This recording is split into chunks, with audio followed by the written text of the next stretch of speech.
Magandang hapon Luzon, Visayas at Mindanao. Ngayon po ay 22 ng Marso taong 2012, ika-34 na araw na po ng impeachment trial ni Chief Justice Renato Corona. Ito po ang paglilitis katarungan para sa bayan. Ako si Cathy San Gabriel. At ako naman po si Mark Astrodes at mahigit 2 buwan na po tayo nagsasama at PTV4, IBC 13, Radyo ng Bayan, 15 radio stations nationwide. At syempre yung ating mga kasamang nagme-maintain ng ating internet site, live streaming, ang naghahatid po ng buong buo sa inyo nitong impeachment trial ni Chief Justice Renato Corona. At Mark, bago natin isulong ang diskusyon para sa araw na ito, ay alamin muna natin ang mga kaganapan mula sa labas ng Senado. Naroon po si Ralph Rivas. Ralph? Mark, Cathy, pahirapan ang mga kongresista at maging mga kasamahan natin sa media na pumunta dito sa Senado dahil sa kasalukuyan na nagaganap na sunog dito sa Legazpi Towers. Ito yung condominium sa intersection ng Rojas Boulevard at ng Vito Cruz Street. Ayon naman sa Bureau of Fire Protection, sa kabila ng Alert Level 4 na ang sunog ay under control na daw nila ito. Wala naman daw naitalang major injuries, panay mga lamang stress dahil sa sanhi ng sunog na ito. Pero sa kabila ng aberyang ito, patuloy pa rin itong huling araw ng impeachment trial ni Chief Justice Renato Corona bago pansamantalang mag-break nga itong impeachment court. Sa ngayon ay inaasahan natin na na ipipresenta ng depensa itong si Justice Secretary Laila De Lima para sa Article 7 ng impeachment complaint labang sa punong maestrado, at kasama din na umano isa pang surprise witness na inaasahan natin ay itong si dating mayor ng Manila na si Lito Atienza, patungkol naman sa mga properties na binili di umano ng Manila City mula sa Basa Guedote Enterprises ang patutunayan niya.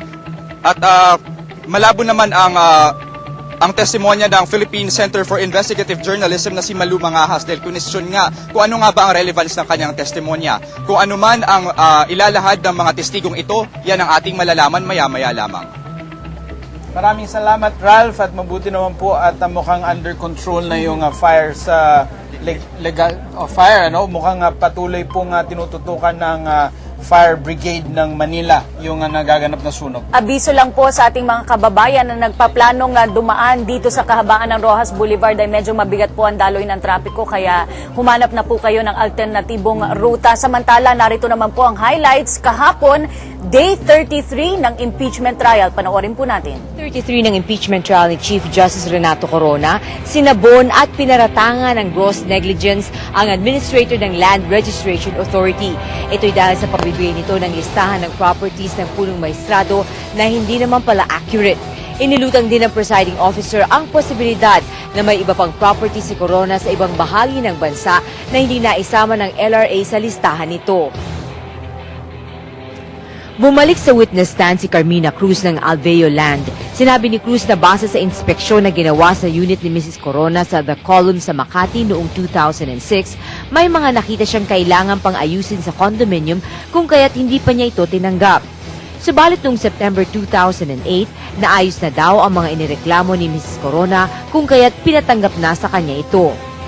Bumalik sa witness stand ang Clerk of Court ng Quezon City RTC na si Attorney Perdita Ele. Dala ni Ele ang dokumento na nagpapakita na Commission for the Year ang nagnotaryo ng Deed of Trust at Special Power of Attorney na inisyu ni Charina Corona para sa kanyang mga magulang para pamahalaan ang kanyang McKinley property. Bumalik din sa witness stand ang Administrator ng Land Registration Authority na si Attorney Eulalio Diaz III. Tinanong ng Defense Counsel kay Diaz kung bakit isinali niya sa listahan na ibinigay sa prosekusyon kahit yung mga properties na hindi naman nakapangalan sa mag-asawang Corona. It's a research material, sir, actually.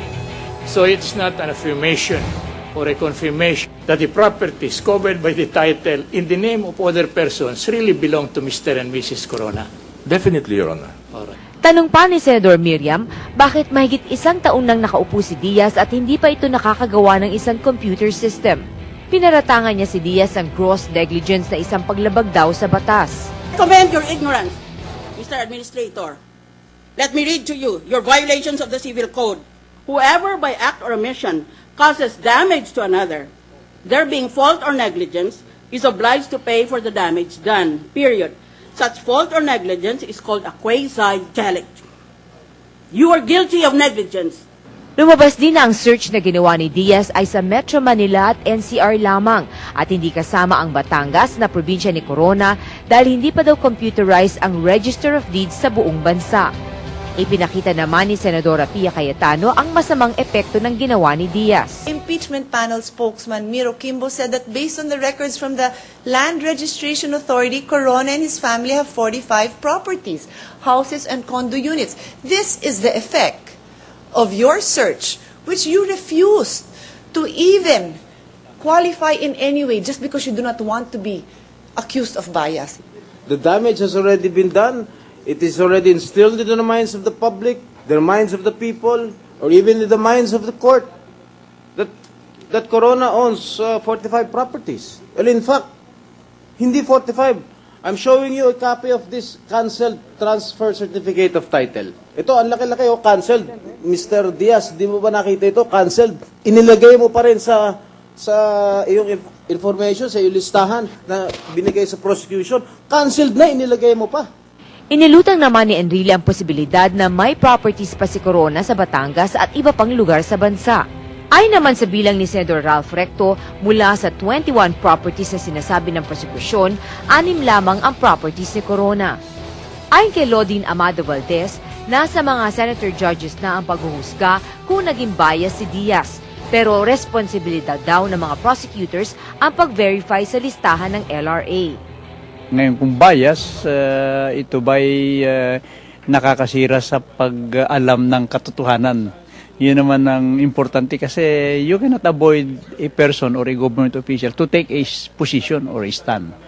Ang naintindihan ko naman sa sinasabi ng administrator is lahat ng mga properties na may kinalaman kay Corona o kaya kamag-anak, isinadmit niya doon sa prosecution at hindi niya tungkulin kung ano ang pipiliin na isubmit na ebidensya. Responsibility ng prosecution na i-present yung inaakala nilang pwedeng maging batayan doon sa sinasabi nilang sa article, no? Sa impeachment complaint. At ginawa naman ng prosecution na sa halip na 45 presenta nila sa trial, 21 lang ipresenta nila. Mabigat din daw kapag napatunayan ng prosecution na inilagay lamang ni Corona ang 4 na properties sa pangalan ng kanyang mga anak, pero siya pa rin ang tunay na nagmamay-ari ng mga ito. Para hindi mo mailagay sa salin mo, inilagay mo sa pangalan ng anak mo para wala kang obligasyon na ilagay sa salin mo, may kasamang strategy yun, parang evident premeditation yun, na iiwasan mo yung responsibilidad na ilagay sa salin mo para hindi lumabas na ikaw ay nagpayaman sa tungkulin mo. Sa Day 34 ng paglilitis, ipagpapatuloy ng depensa ang pagpresenta pa ng ibang mga testigo. Mula dito sa Senado, ako po si Veronica Baluyot Jimenez. Maraming salamat kasamang Nikki. Yan po, bumubuo yung kwento ng kaganapan kahapon. Medyo tumagal na naman, Cathy, yung kwentuhan about the issuance of this list by the LRA. At Mark, nakikita natin dun sa orasan sa loob ng Senate Session Hall, ilang minuto na lang po ay nakatakdang mag-umpisa na naman itong panibagong araw ng paglilitis. Pero just a quick background, no, tungkol dito, Mark, sa Senate security. Araw-araw po bago mag-umpisa ang impeachment trial ay mahigpit po na security check ang isinasagawa dito sa loob ng Senado. Nakikita po natin na itong pag-check ng mga K9 units para to ensure itong safety ng ating mga senator judges at maging lahat ng kasama dito sa paglilitis. At congratulations nga po sa security team, sa protocol team ng Senate team dahil wala namang naganap na untoward incident so far sa 2 buwan na mahigit na trial dito except for yung the first, I think, second day or third day na naiwan na maleta sa labas. At sana kanina, Mark, no, may interview natin ng Senate Sergeant at Arms, si Major General Balahadia. Ngunit siya'y nagmamadali dahil baka malate siya, hindi makakapag-umpisa itong impeachment trial nang wala ang At para Sergeant bigyan at Arms. tayo ng kwento naman po on the side of the prosecution, kasama pa rin po natin, has been with us trying to explain their position for the past 2 months. 2 months. Congressman Erin Tanyada, magandang hapon po. Magandang hapon, Mark at Cathy. Congressman Tañada, ano po ang komento ng prosekusyon sa mga naganap sa paglilitis kahapon? Well, of course, wala kaming magawa kundi manood lang. At ang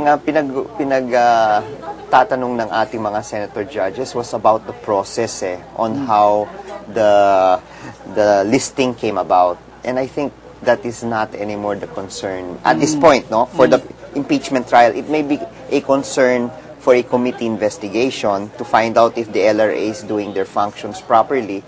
Then those were proper questions. But I'm not here to judge the senators about it, no? But ganyan talaga nangyari, at we had to sit patiently with our other countrymen. When you got this list, Congressman, at pinag-aralan nga ninyo, was there ever a point in your presentation na pumasok itong buong list mismo as evidence or in a manifestation by the prosecution? Or before it started, alam nyo itong number na ito, 21 na nabanggit ninyo, ang talagang ebidensya nyo na lang at on record yun?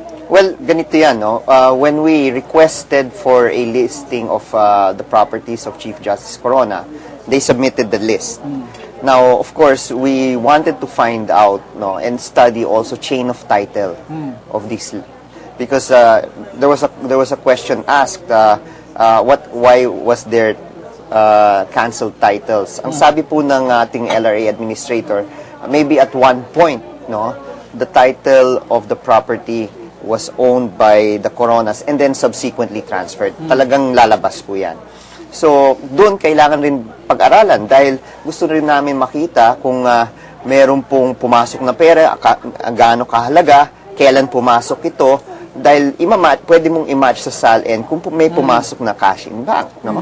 So, ito yung mga kailangan tignan. Ang naging problema lang nga, no, and this affected also some of our evidence, is the cancellation of 2.4 with regard to ill-gotten wealth. So later on, it was decided that we can only work really with 21.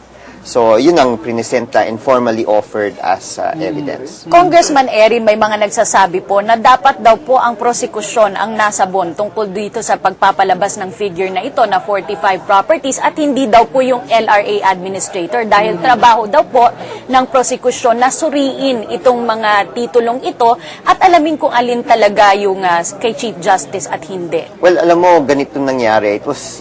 You can say it happened, if we review the timeline, it happened fast.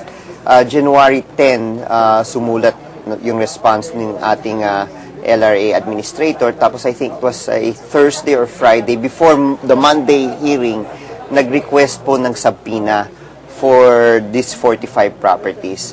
Wala pa tayong opisina dito, no? Ang nag-file ng request for subpoena ay yung staff, paralegal ng prosecution team, may media rin na nakabang sa mga pleadings na fina-file. At hindi natin maiwasan yan. Gustong malaman ng media. So, natunugan ng media na merong listahan, may request. No? So, when we had the press conference in the afternoon, the media naman in the House wanted to find out, ano itong mga 45 properties. Sinagot po ni Congressman Miro, ito yung mga gusto namin malaman dahil ayon sa Register of Deeds, ito yung lumabas search nila.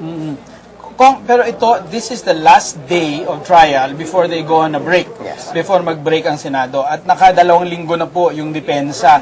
Alam nyo na po yung ebidensya nun. You have an assessment kung gaano katatag ito. What do you think have the defense been able to achieve? Or ano yung plano nila, ginawa nila nitong mga nakaraang 2 linggo for their defense? Ang